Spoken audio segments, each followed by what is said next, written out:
Hey you guys, welcome back to Ruth and Ruby. I am finally getting my IOD spring release video up for y'all.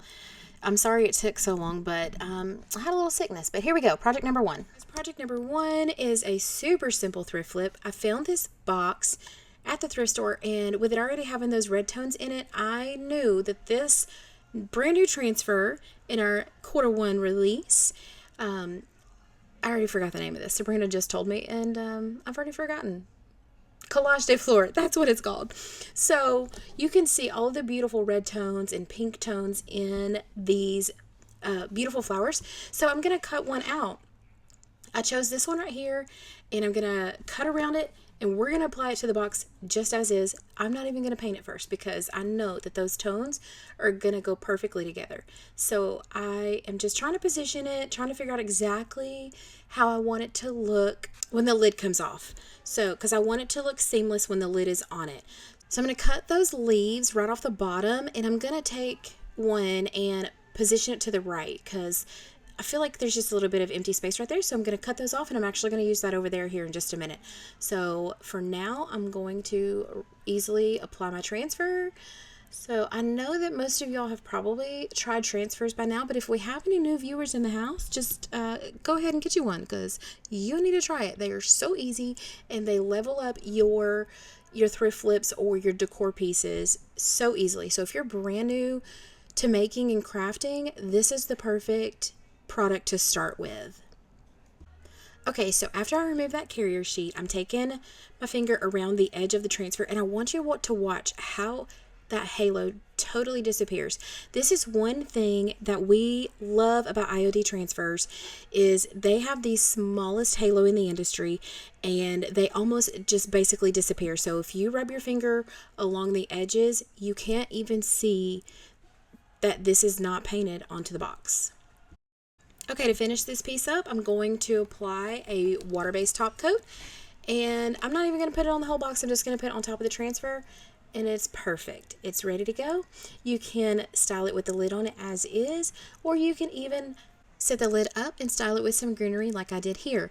These Olivine half spheres are available on the website. I'll link them down below.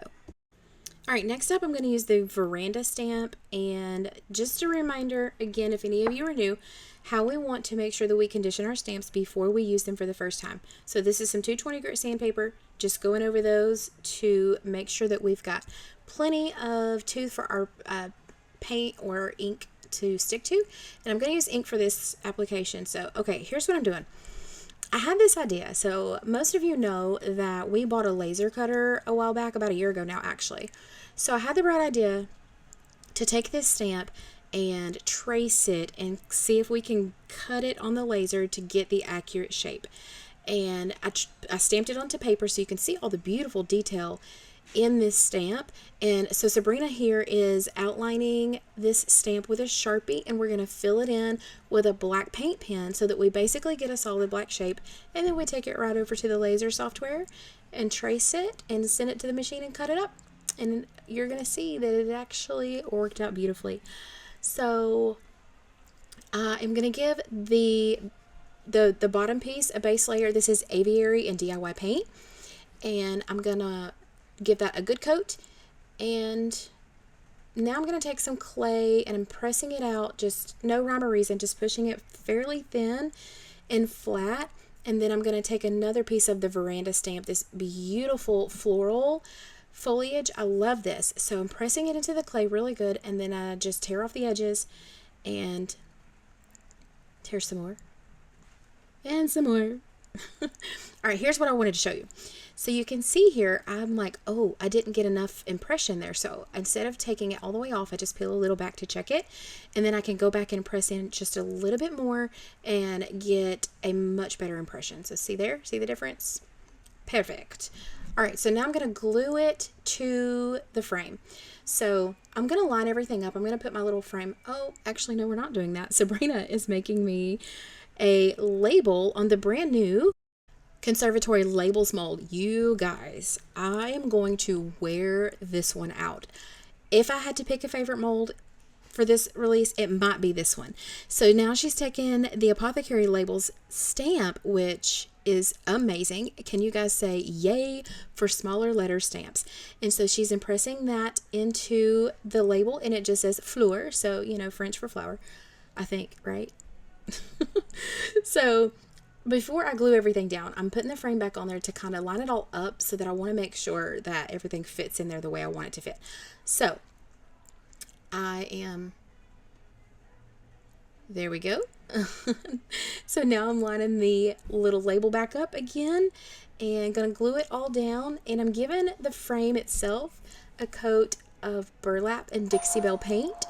And after I get all of this painted, I'm painting all of the edges here because you're going to be able to see that inside. So we don't want to see, you know, the char marks. So I'm going to paint all the way around this entire frame.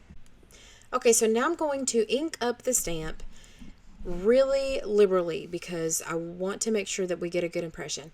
So instead of flipping it over and stamping it like you typically would a stamp, I'm laying this piece on top and pressing down all the way around the stamp. And you can see here, I did get a couple of spots that were a little bit light that I should have pressed a little bit harder, but overall I still think it was a great impression. So I'm going to seal this whole entire piece up with some top coat. This is Dixie Belle top coat, and I'm going to seal this first because I'm going to do a little bit of a paint wash on top. So just in order to have a little extra protection so that I can wipe back as much or as little as I want, I'm going to seal it up first. Alright, so I want to do a little something to bring out some of that detail. So I took some Dixie Belle burlap and watered it down about 50-50, and I'm going over the entire piece with it and wiping it back. So you see I get a little bit on the green here too, but that wipes back fine and everything turns out great. Okay, I wanted to add just a little bit more embellishment to the frame. And I honestly still have not decided if I like this or if I should have just left it as is. Y'all tell me in the comments below what you think. So I added some gold gilding wax in some of the, I don't really want to call them hollow spaces, but you can see what I mean here. So in some of the open space in the stamp, I took a small artist brush and applied some of the gilding wax in there. And I do like that it gives it just a little bit more dimension, but I think that maybe I added just a tiny bit too much. So if you try this, go really lightly first. You can always add more, but it's hard to take it back off, and that's kind of where I found myself. So it still looks great, but I do think that a little bit less would have been better. Alright, so we're going to finish it up now and glue the frame on with some stick fast glue. And I'm just going around making sure that all of the edges are pressed firmly against the base. And that's it. This piece is done. I told a story. I'm never done, apparently. I wanted to add just a little more gold to the little label here because it's got these cute, come on, focus, focus. There we go. It's got those cute little dots right there that look like nail heads. So I thought it was a great way to tie in a little bit more of that gold gilding wax. So I'm applying a little bit to those little spots, and that truly is the finishing touch.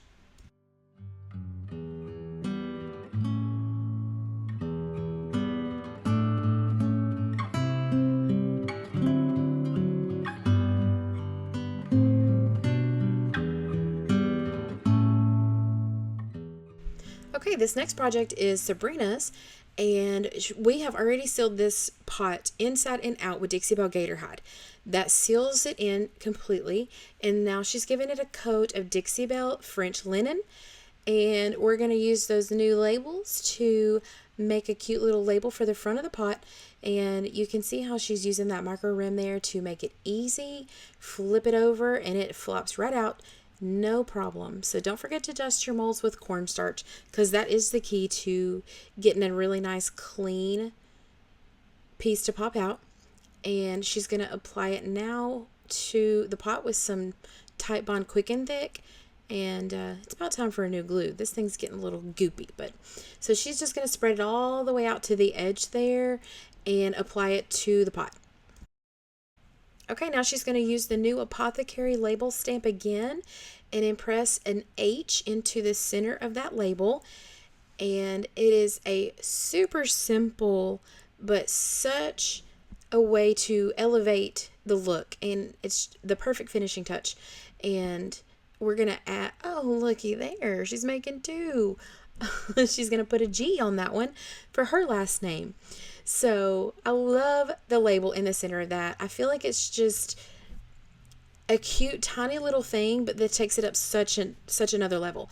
So she's adding a little bit of texture here. She's taking some more French linen and dabbing it all around the pot to give it a little bit of texture, because she's going to add some patina paint and spray. So in order to give it a little bit more of that rusted texture look, she's pouncing the paint on before. So now that the paint is dry, you can't really tell where she pounced the French linen, but she's basically following the same pattern with the Dixie Belle patina paint and iron, which is the light gray black stuff here. And then she's going on top of that with the Dixie Belle patina spray in green. And you can see as it dries, we get that rusted effect. So you can also use your patina paint, or I'm sorry, your patina spray with a brush. So you can pour a little bit out into a bowl, and she could have gone over the same spots with her spray and a brush.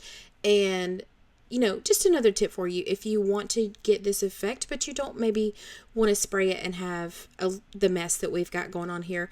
We don't mind a mess around here, but just another tip for you if you wanted to use it with a brush, you certainly can.